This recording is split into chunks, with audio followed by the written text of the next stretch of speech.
rape accusations, death threats, use deadly force, sexual misdeeds. Mom on a regular basis. This is the story of Isom. No, not the International School of Ministry, but the comic by Eric July. Tonight, on Sifting Through the Trash, with your host, JJ Trujillo. In the first episode of Sifting Through the Trash, we witnessed Nina Infinity's innocent question, which sparked an internet war. She asked whether Dick Masterson had actually read Isom or not. Maybe you should read it for yourself and I've heard good out. things about Do it. you really want me to read it? Too. Yes. Okay, I'll read it and then Why give you a not? proper review. Then Camelot said that you didn't have to read or watch something to know that it's bad, citing that Nina's entire corner of the internet was bad-mouthing the Little Mermaid remake. You should usually watch something or read something if you're going to talk shit about it. Now, Since when? I didn't like the Little Mermaid, the Little Mermaid remake, Nina, for example. Shit. Oh, no. I'm not gonna see that shit. I'm not watching that shit either. Yeah. See where we go. We've reached No. common ground. Then in January, Yellow Flash blocked Ethan Van Sciver, Camelot, and many other CG creators, all in one day while simultaneously nuking the Comicsgate community from Twitter. Why did Yellow Flash block Camelot? Was it because he needed to distance himself from perceived enemies of other YouTubers to get their support when advertising his comic? Or was there some other issue brewing beneath the surface that the internet spectators were completely unaware of? Let's take a look at how Camelot returns to the story in just a few days after Anna That Star Wars Girl's wedding. How's the wedding? It was actually fun. I had a lot of fun. It was kind of disheartening when I knew how many people were invited to this wedding. And when I say this, I mean from YouTube, not like all the people, obviously, but all the people that were invited from YouTube. And a very small amount of those YouTube people showed up, and it kind of teaches you something. And look, you learn this immediately. You learn this immediately through any click or any life situation, anything like that, any job, everything. You'll learn people will be friendly and act like your friend. But when it comes time to actually nurture friendships and be involved in a friendship or do what you say you're going to do, 95% of these people fall off like flies. There was 3 people from the YouTube spectrum, and I'm pretty sure 20 were invited. 3. And Shane. Don't forget Shane. Why am I forgetting Shane? And you know what I'm saying? So it's neither here nor there, but so many people said they're going to go and then just didn't show up or said, at the last second, something came up. You know how it is. And I got to be completely transparent. I didn't want to go anywhere because Daytona's got me stressed to the damn gills. To the gills, man. Daytona, I can't even sleep.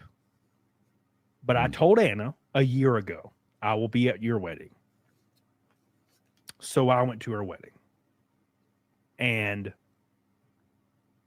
you have all these other people that had no prior engagements and was just like, oh, fuck it. I'm not going. And I'm like,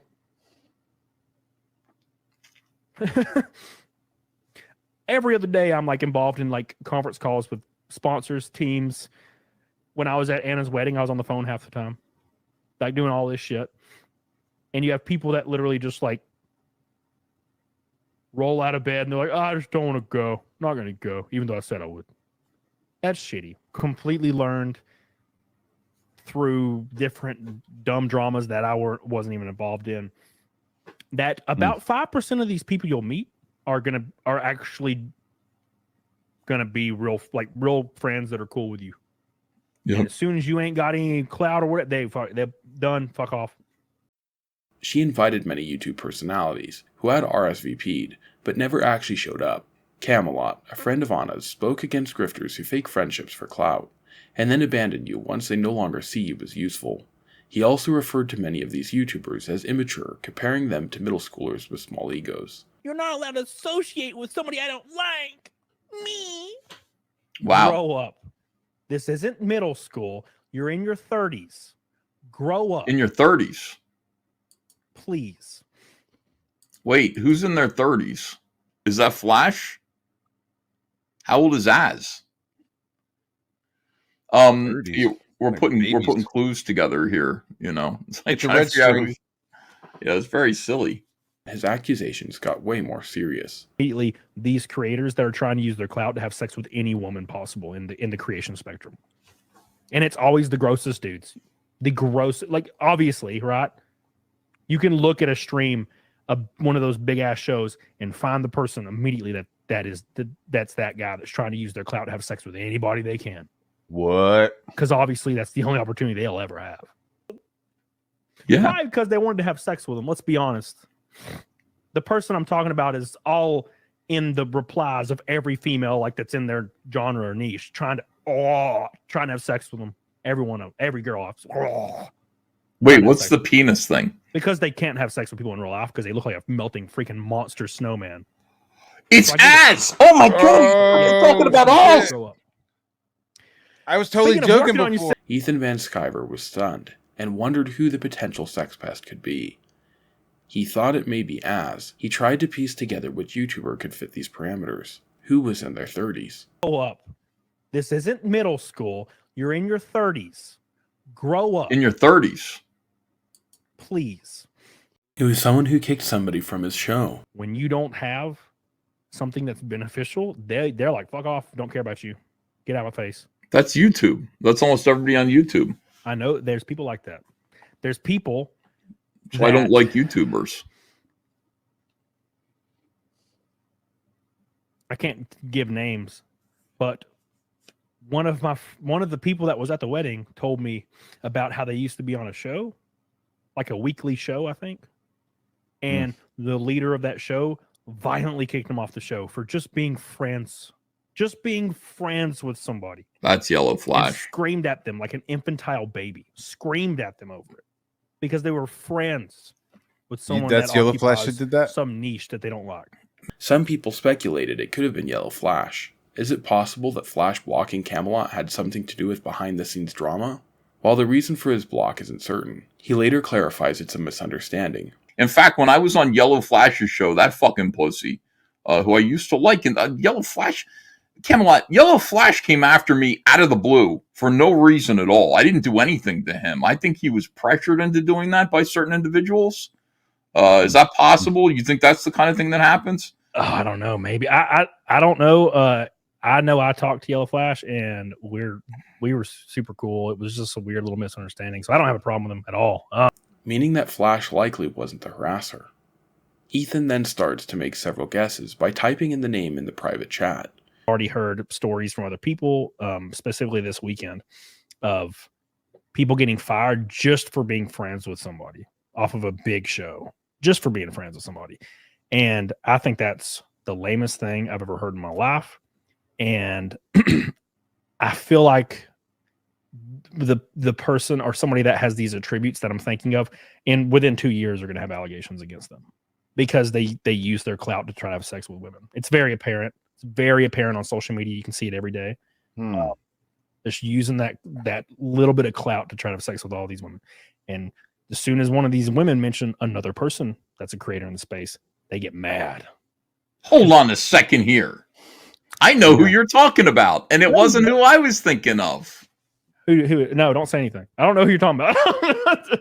You want me to put it in the private chat? Hold on. Yeah.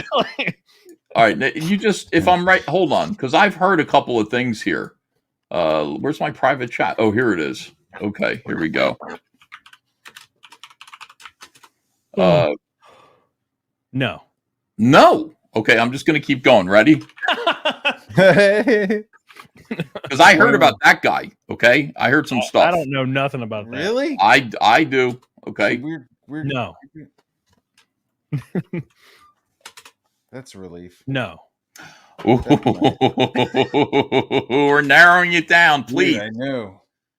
Oh. Bullseye! Boom! Oh. Damn, dude. Okay, see, I went around. I took the long way around this. I thought of somebody when you're talking about hitting on girls and stuff. I was thinking about this one cat. Who do you think would like nail it? The one who you like called out. It's like I'm not confirming nor denying. Yeah, I understand. I felt like Yeah. the scene at a Deer Hunter, right? We were playing Russian roulette, right? We were like, Mao. Just kept putting down the names. Mao.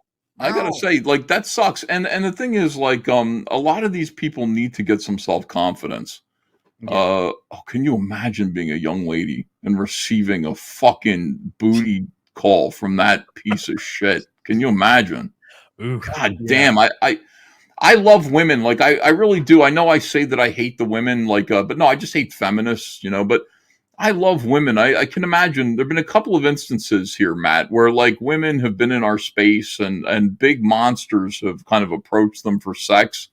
You might know a couple of these people that I'm speaking of. And I really resent it. I'm like, I look in the mirror and I realize who I am. You know what I mean? First of all, I'm married, but even if I wasn't married and I was single, I'm Papa EVS. These young ladies that are in my space, you cannot talk. I cannot talk to them that way on that level. That is cruel.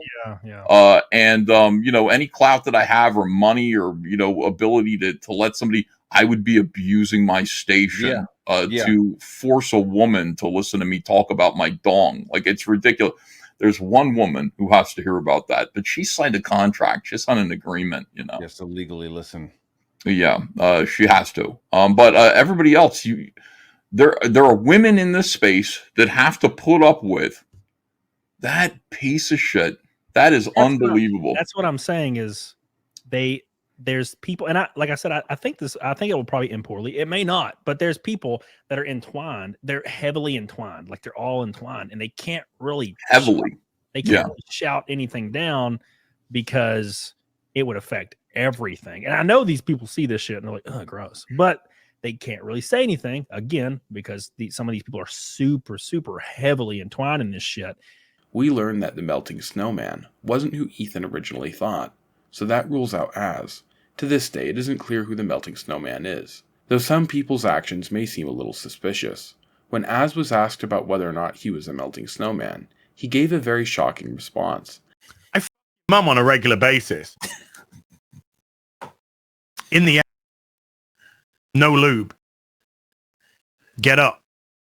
Wipe my dick on the curtains. Get her to make me a sandwich. And a cup of coffee. don't say a word to her. And I just leave. After throwing my plate in the sink and letting it smash.